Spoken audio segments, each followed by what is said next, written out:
Os REITs também são empresas cotadas em bolsa, mas com o objetivo de adquirir e gerir propriedades imobiliárias. Isto permite que os investidores recebam dividendos através das atividades imobiliárias, seja através do cash flow das rendas pagas pelos inquilinos, seja pela compra e venda de imóveis. No entanto, não podemos olhar apenas para o elevado dividend yield, mas também para a sua possível valorização no longo prazo. Isto é importante porque se o REIT desvalorizar no longo prazo, então podemos estar a perder muito dinheiro, mesmo se estiverem a pagar bons dividendos. É por isso que faço um estudo mensal para identificar o que pode ser mais indicado para os meus objetivos e perfil de investidor, sem aconselhamento financeiro nem recomendação de investimento. No entanto, os meus estudos podem te ajudar, nem que seja para conhecer mais opções no mercado que acredito terem um maior potencial. Por isso, sem mais demoras, vamos a isto. Olá, meu nome é Gustavo e bem-vindo ao 25º episódio de como investir em REITs a partir de 200 euros por mês. Muito bem, neste momento, tal como podes ver, o portfólio yield está nos 6,47%. No entanto, muito provavelmente neste episódio irá aumentar, porque a aquisição neste episódio, ou seja, o REIT que eu tenciono adquirir, será em princípio mais arriscado e tem um dividend yield muito elevado. No entanto, tem também muitos riscos associados. Por isso, vou partilhar o meu estudo, mas tu tens que fazer o teu próprio e, se possível, colocar apenas na watchlist, ok? Isto aqui não é aconselhamento financeiro nem recomendação de investimento, só quero partilhar o meu estudo para tu entenderes o porquê de eu fazer esta aquisição. Depois, o que eu estou a receber anualmente em dividendos é mais de $300, sendo que o portfólio beta está um bocadinho distante de 1, sendo que se eu for aqui à expectativa de dividendos que irei receber, consigo ver que está mais bem distribuído, pelo menos comparativamente ao Patreon, sendo que nos meses que eu estou a receber mais dividendos, estou a receber cerca de $38 e a média está nos $26 por mês. Agora, se eu for aqui à plataforma, consigo ver que a minha melhor posição neste momento é a ADC e a minha pior continua a ser a Alexandria. Por isso isto aqui já não me admira, mas eu não tenciono reforçar a Alexandria. Agora, uma nota, se por exemplo eu quisesse aumentar os dividendos para fevereiro, maio, por aí fora, então eu poderia vir aqui ao dividendstock.cash e colocar exatamente a data que eu queria receber os dividendos. Então iria ver aqui no Paydate quais são aqueles que pagam no próximo mês e depois iria mostrar. Por isso, se eu quisesse uma periodicidade trimestral, seriam estes e depois veria quais são aqueles que são REITs para se enquadrar nesta série. Agora, atenção, não é por ter um dividend yield superior, tal como podes ver este tem 20%, 18%, 16% e por aí fora, que realmente pode ser uma boa aquisição, porque se estiver continuamente a cair, então eu prefiro evitar esse tipo de REITs, está bem? Por isso temos que colocar estes dois fatores na balança, é que tenham contínuo crescimento para longo prazo e ao mesmo tempo pague bons dividendos. E também que não existe uma grande probabilidade de cortá-los, por isso nós queremos aqui vários fatores, paguem bons dividendos, dividendos de qualidade, e quando queremos dividendos de qualidade que estejam continuamente a crescer e que não haja uma grande probabilidade de os cortarem, e que o outro fator é que cresça para longo prazo. Agora, passando aos vossos comentários, eu vou começar aqui com o Zé Pedro, que ele sugeriu HST. Portanto, a HST eu penso que já tenha sido adquirida, se não foi adquirida neste portfólio, exato, não foi adquirida neste portfólio, foi no do Patreon anteriormente, portanto foi um estudo que eu já partilhei no passado, e esta está neste momento aqui muito próxima do SMMA. Agora, tu podes ver que esta não tem aquele contínuo crescimento que nós gostaríamos de ver, não é? Portanto, tem oscilado bastante no SMMA, por isso não quer dizer que eu descarte de toda esta opção, mas eu pelo menos prefiro quando a mesma tem uma grande queda, ou seja, se a mesma, deixa-me lá ver se eu consigo traçar um nível de suporte, se a mesma, exato, eu tenho que atualizar aqui a página porque ela entretanto ficou congelada, ou seja, tenho que novamente procurar aqui por HST, aqui está, e agora vir aqui para o gráfico, pronto. Aqui já até mostra o nível de suporte que eu tinha traçado, por isso sim, eu espero que a mesma possa cair até aos 14.23 aproximadamente, ou até abaixo, para então voltar a fazer um estudo e ponderar reforçar a mesma. Por isso aqui seriam os valores que eu procuro para HST. Agora, neste momento tem um dividend yield até bastante interessante, 5.19%, e acho que mesmo relativamente à segurança dos dividendos está ok. Em termos de crescimento dos dividendos, pronto, apenas já 2 anos consecutivos ainda é pouco, porque entretanto não recordo se a mesma cortou ou simplesmente parou de crescer nos 2 anos anteriores a este, mas o que acontece é que aquilo que nós gostaríamos de ver, que é um contínuo crescimento também nos dividendos, não acontece aqui para a HST, mas pelo menos em termos de AFFO Payout Ratio está abaixo da medida do setor, Total Debt to Equity também e um Interest Coverage acima, por isso isto são pontos positivos. De qualquer modo, não é para já um REIT que eu tenciono adquirir, mas eu agradeço a sugestão. Agora, outro comentário é do Paulo Freitas, que ele sugeriu a UDR. A UDR, por acaso eu não tinha aberto aqui um separador, mas já agora vou adicionar. Portanto, UDR, que está aqui, então o UDR é um REIT, portanto também conseguimos ver aqui algum contínuo crescimento, pelo menos desde, deixa-me lá ver, só tirar aqui este balão, desde abril de 2010, porque anterior a isto houve realmente uma grande queda, ou seja, agosto de 2007 até abril de 2010, portanto houve esta queda do subprime, depois a recuperação ainda demorou até 2010 e a partir daí é que houve um contínuo crescimento, por isso quando atingiu o SMMA ganhou suporte, houve aqui também, pronto, na pior altura do Covid-19 que houve esta queda e depois só recuperou no início de 2021 e depois continuou a crescer e houve novamente esta queda abaixo do SMA. Portanto, não podemos considerar que é um REIT estável, mas eu posso colocar um nível de suporte para o qual faz sentido voltar a ver este REIT. Portanto, aqui de volta dos 32.07 ou um pouco mais abaixo, aqui nos 30.09. Entretanto, se a mesma cair até aqui, estamos a falar de uma possível queda de cerca de 16%. Se eventualmente subir e voltar a tocar em máximos, então uma possível valorização de 63.37%. Por isso, acho que até pode ser um REIT interessante para ver. Já sabes, eu estou apenas a partilhar a nível de análise técnica. A parte fundamental eu não vou aprofundar, mas eu gostaria de ver pelo menos a parte do dividend yield. Deixa-me lá ver quanto é que eles estão a pagar em termos de dividendos atualmente. Por isso eu volto aqui atrás. Então, o dividend yield não é muito elevado, mas também não é mau. É de 4.65%. No último ano teve esta queda de 15%. Se eu for ver em termos de dividendos, tem pago e crescido há 16 anos consecutivos, o que não é nada mau. Entretanto, em termos de segurança dos dividendos, tem um IFFO payout ratio próximo dos 80%, ainda é aceitável. Total debt to equity um pouco elevado, acima da média do setor, mas ainda é ok. Interest de coverage um pouco abaixo, mas também é aceitável. Por isso, este, sem dúvida, que é um REIT a voltar a ver quando descer. Ou seja, quando estiver próximo dos cerca de 30.98, que eu acredito que mais tarde ou mais cedo pode lá tocar. Mas pronto, isto é para mim, está bem? Tu tens de fazer o teu próprio estudo. Eu pelo menos sinto mais confortável fazer um estudo um pouco mais aprofundado quando tocar aqui cerca dos 31. Por isso, se estiveres atento e a acompanhar, então volto a sugerir quando estiver próximo dos 31. Entretanto, temos aqui também outros comentários e sugestões. Temos, por exemplo, uma sugestão da ARK, acho eu, ou seja, foi feita aqui algumas compras. Isto acho que não é bem uma sugestão, porque realmente aqui a ARK não é um REIT. Portanto, aqui é só uma afirmação que foi feita estas compras e agora diz que veremos se vão aguentar para o que aí vem. Eu também tenho a ARK, penso que seja na série dos dividendos, exatamente neste canal, por isso sim, também tenho interesse para ver como é que a mesma pode desempenhar. Depois temos aqui o Alex, que sugeriu a VNA, só que o que acontece é que a VNA, pelo menos dentro daquilo que eu procurei, não está exatamente dentro dos padrões. Pode ser considerada um REIT, mas não é bem o REIT pelo seu termo, porque não é sequer americano, portanto pode ser um fundo de investimento imobiliário, mas a nível europeu. Não sei se tu colocaste aqui exatamente a nível europeu, residencial europeu. Pronto, eu neste momento estou mais focado nos americanos e não estou exatamente a focar nos europeus. De momento ainda não estou, pronto, a fazer qualquer tipo de estudo em REITs europeus, mas eu agradeço pela sugestão. Agora, o que acontece é que se tiveres interesse em que eu aprofunde REITs europeus, então é uma questão de ver mais comentários para ter uma noção se vale ou não a pena, porque eu até agora tenho tido mais interesse nos REITs americanos e também é porque existe mais informação disponível, a meu ver, relativamente aos REITs americanos. Pronto, depois houve aqui outra sugestão do Carlos, que sugeriu a STWD. Esta aqui, tal como podes ver, não é considerado um REIT estável, na minha opinião, ou seja, oscilou bastante no SMA. Se eu for aqui um pouco mais para trás, consigo ver que houve realmente um crescimento, mas depois voltou a cair abaixo, depois sempre em torno da SMA, e quando houve quedas bastante acentuadas. Sendo que neste momento está abaixo, maioritariamente até em declínio, e se eu colocar aqui um nível de suporte, seria de volta dos 15.9716, ou seja, eu prefiro aguardar que esteja mais ou menos de volta dos 16, no mínimo, para que possa voltar a fazer um estudo relativamente à mesma. Encontra-se com um dividend yield até bastante elevado, de 10.32%, e se olhar para os dividendos e para a segurança dos dividendos, podemos ver que tem crescido há 0 anos consecutivos, e também não temos aqui informações para o IFFO payout ratio. Em termos de total debt to equity, está muito acima da mediana do setor, e não temos dados para o interest coverage. Por isso, existe aqui alguns pontos negativos e temos de ter cuidado. Agora, apesar deste REIT ser arriscado, na minha opinião, ou seja, é sem dúvida um REIT bastante arriscado e até parece estar maioritariamente em declínio, aquela aquisição que eu tenciono fazer para este mês também é um REIT muito arriscado. Aliás, é um REIT que eu digo para tu teres cuidado, ou seja, coloca no watchlist, faz o teu próprio estudo. Eu vou adquirir porque sinto neste momento confortável face à queda que teve, mas é claro que para muita gente, ou seja, para muitos perfis de investidor, pode não fazer sentido, entendes? Por isso eu vou partilhar o meu estudo, mas tens que ter cuidado com o mesmo. Ou seja, aqui o Nuno sugeriu, pronto, ele escreveu aqui árvore, mas foi certamente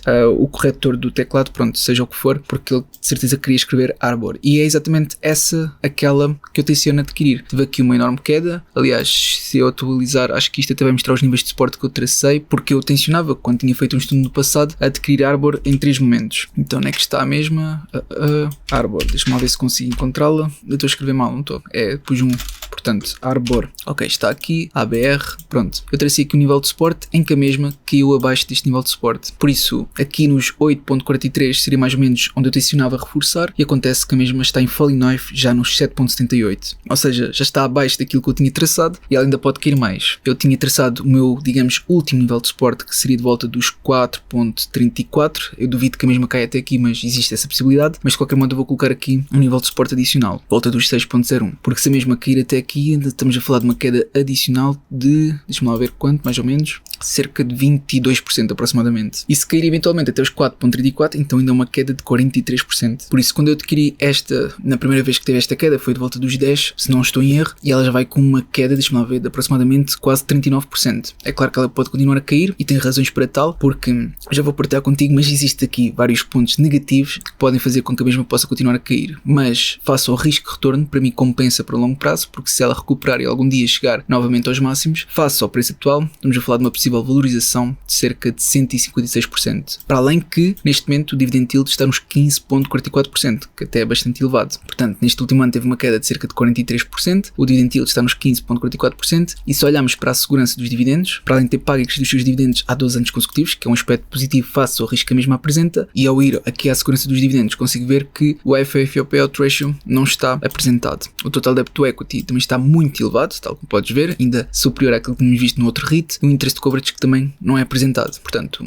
aqui já são alguns pontos negativos, mas ainda tenho mais pontos negativos para te apresentar, que são o quê? Para além que no Alt REIT está com uma classificação péssima, neste momento 20 em 100, ou seja, muito do que estou a apresentar justifica toda a queda que tem tido. É normal que, pronto, tenha tido aquela queda porque agora está muito mal classificada e ainda pode cair mais, por isso é um risco muito grande associado, mas eu pelo menos para este episódio estou disposto a correr esse risco, está bem? Ou seja, esta vai ser uma aquisição que tenciono fazer para a BR e outra vai ser naquele nível de suporte mais abaixo que tu viste, ou talvez faça até mais 2, conforme atinja os 6 e os 4, se chegar a esse valor, claro, porque entretanto, só para te apresentar isto, se algum dia a mesma chegar aos 4.34 e recuperar e algum dia chegar aos máximos, seja para longo prazo ou seja quando for, vamos a falar de uma possível valorização já de 360%. Eu não estou a dizer que isto vai acontecer, estou a dizer só que se neste cenário, ou seja, se cair até aos 4.34 e eu adquirir de volta destes valores e algum dia voltar a recuperar até aos cerca de 20, então faz que a possível valorização seja mesmo muito elevada. Entretanto, deixa-me só vir aqui para a frente para te mostrar que tem um debt to asset também muito elevado, portanto a nível de endividamento também temos aqui uma preocupação e podes ver que o score tem reduzido, ou seja, em 2022 até 2023 apresentou uma classificação superior a 80, entre o início e o final de 2024 foi descendo bastante ainda a amarelo e a partir de 2025 foi reduzindo, até que agora está com esta classificação e provavelmente para o Q4, que mais tarde ou mais cedo vai ser apresentado, pode ainda estar e ficar abaixo de 20. Pronto, agora isto é o que eu te queria apresentar para já relativamente a Arbor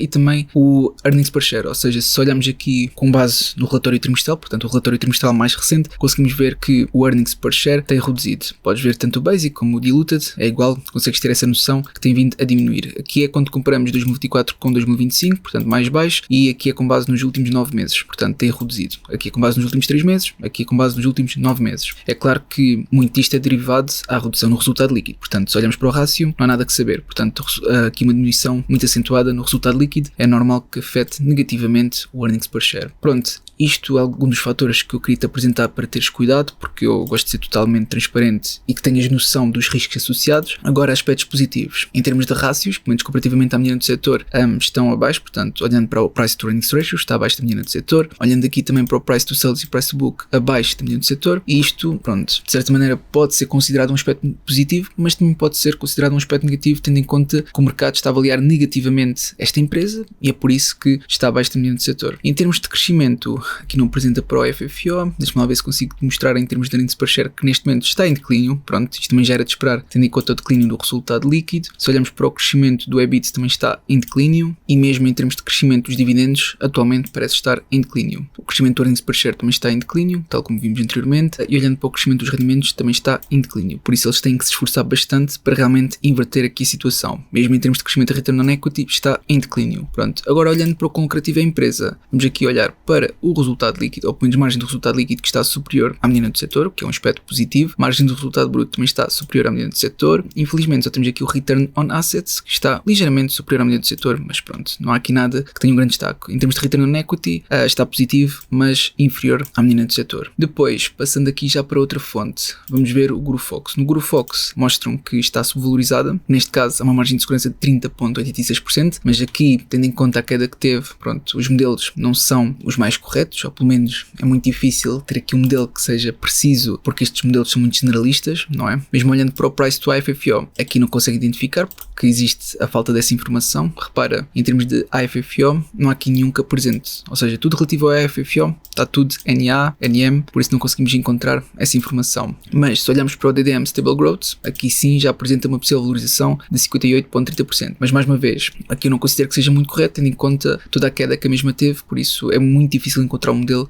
que seja preciso, tendo em conta a queda da mesma. Agora, em termos de avaliação para o Simple Wall Street, diz que está subvalorizado por 48,6%, mais uma vez, um cuidado a ter, porque os modelos são muito difíceis de mostrar-nos algo preciso, tendo em conta a queda da Arbor. Em termos de crescimento futuro, aqui temos vários aspectos negativos, relativamente às projeções anuais do crescimento dos earnings, está tudo abaixo da indústria e do mercado, mesmo de rendimentos muito abaixo da indústria e do mercado e até negativo. Para a saúde financeira, tem ativos correntes muito superiores aos passivos correntes, que é um aspecto positivo, mas tem ativos não correntes muito inferiores aos passivos não correntes. E aqui eles avaliam positivamente o facto de terem ativos correntes superiores aos passivos correntes e passivos não correntes. Agora, relativamente ao debt to equity, tal como podes ver, eles a partir mais ou menos de 2020, 2021, eles aumentaram bastante o endividamento, entretanto tentaram reduzir ao longo de 2023 e 2024, mas agora estão praticamente estagnados em 2025. Portanto, capitais próprios estagnados, endividamento, pronto, aumentar ligeiramente, o que é um aspecto negativo. Relativamente aos critérios de dividendos, realmente passa em termos de pagarem dividendos muito altos, mas têm sido bastante voláteis nos últimos 10 anos e também o facto do alto payout ratio é um ponto negativo, pronto, para além de não termos informação para o FFO. Relativamente a vendas e compras por parte dos insiders, maioritariamente houve compras por parte dos insiders e conseguimos confirmar isso exatamente aqui, por isso só há compras. Isto aqui eu avalio como um ponto positivo. Mesmo, aliás, a última compra foi em dezembro, portanto, em dezembro houve esta compra por parte do diretor e eu avalio isso como um aspecto positivo. Agora no Stock Rover mostra uma margem de segurança de menos de 9% com base nos multiples utilizando o Enterprise Value to Sales, sendo o Value Score pelos vistos de 98, mais uma vez aqui não acredito que sejam muito precisos, relativamente ao crescimento de 33, qualidade de 44 e sentimento de 30, sendo com base na classificação de analistas. Eu acho que é mais, não sei se é um hold ou um sell, mas isto está mesmo no meio, pronto, no meio dos dois. Aqui com base no Alpha Spread, mais uma vez não conseguem ser precisos, dizem que está subvalorizado por 105% no cenário base, que eu acho que é um exagero. No Stock Analysis dizem que é mais um hold do que venda, com base na classificação de 5 analistas. Se olharmos para a classificação recente dos últimos analistas, fizeram um downgrade de hold para sell, sendo que baixaram que o target é nos 8.5 e se olharmos para Arbor neste momento está nos 7.78, portanto 8.5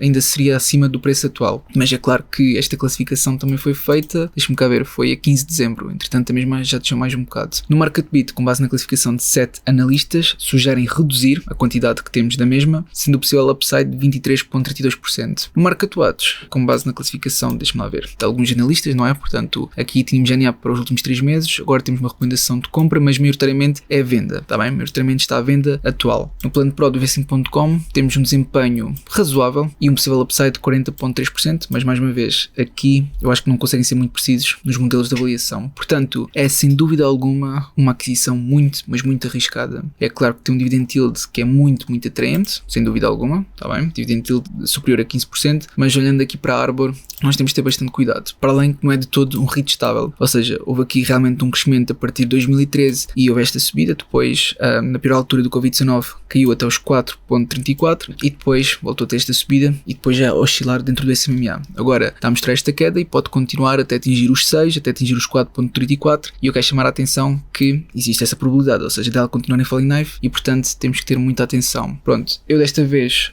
estou disposto a fazer esta aquisição mais arriscada para o meu perfil de investidor e objetivos, mas tu deves ter muito cuidado, está bem? Eu gosto de ser totalmente transparente e avisar que devemos ter muito cuidado nesta aquisição, pronto. E não é por ser algo que me sinta confortável que tu deves sentir confortável, ok? Cada um tem a sua aquisição e cada um sabe o que é que se sente mais confortável. Portanto, Arbor, neste momento teve esta queda de 39% do meu portfólio. Eu vou, aliás, até gostava de saber qual foi a última aquisição, foi a que preço? Então, eu quando adquiri foi a 12, ok? 12.77 ainda estava bastante elevado, sem dúvida. Muito bem, eu vou aqui negociar, deixa-me ver quanto é que tenho. Neste momento tenho 56.64, como investe, como tu sabes, cerca de 200 e o nome da série é mesmo essa, ou seja, investir em REITs com uma quantia esteja a igual ou superior a 200, então eu vou depositar mais algum dinheiro até por fazer pelo menos $200. Pronto, já tenho $232 na conta. Agora, procurar aqui por ABR e está exatamente aqui. Mais uma vez, é um rito bastante arriscado. Eu adquiri próximo dos 200, por isso o mais próximo são estes $202,28, porque neste momento cada uma está a valer muito pouco, apenas 7,78. Agora, colocar a ordem de compra. Aliás, não está a valer pouco. O preço é que é pouco, portanto, não podemos confundir preço com valor. Mas sim, colocar a ordem de compra, confirmar compra, o valor de mercado e está feito.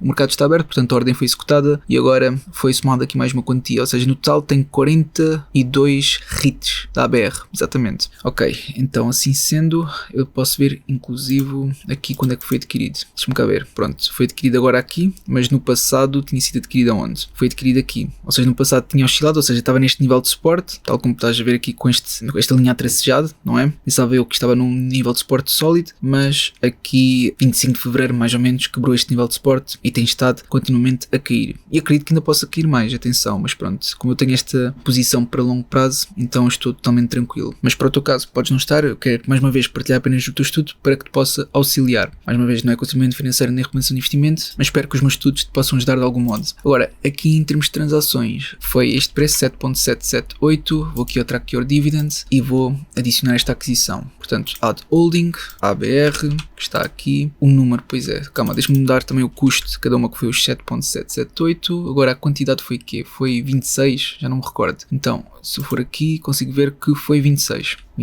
colocar aqui, Add Holding e pronto. Certamente aumentou o portfólio yield para 6.86%, mas por outro lado pode afetar negativamente o portfólio se continuar a desvalorizar. Aqui a média, se eu for aqui a perfil, consigo ver que a média percentual não realizada, pronto, já desceu, ou seja, o prejuízo que tinha já não é assim tanto se fizermos a média, portanto, deixa-me só aqui atualizar para tu veres isto. Antes estava nos 38, 39% e agora está nos, deixa-me cá ver, cerca de ABR, cerca de 19.59%. Porquê? Porque faz esta média percentual com base na última aquisição e é normal que percentualmente o prejuízo seja mais pequeno, tá bem? Mas em termos de valores absolutos, o prejuízo continua cá. Mas pronto, esta é a minha partilha de estudos. Eu realmente espero que tenha sido útil. Se foi, não esqueças de colocar um gosto para apoiar e até uma próxima.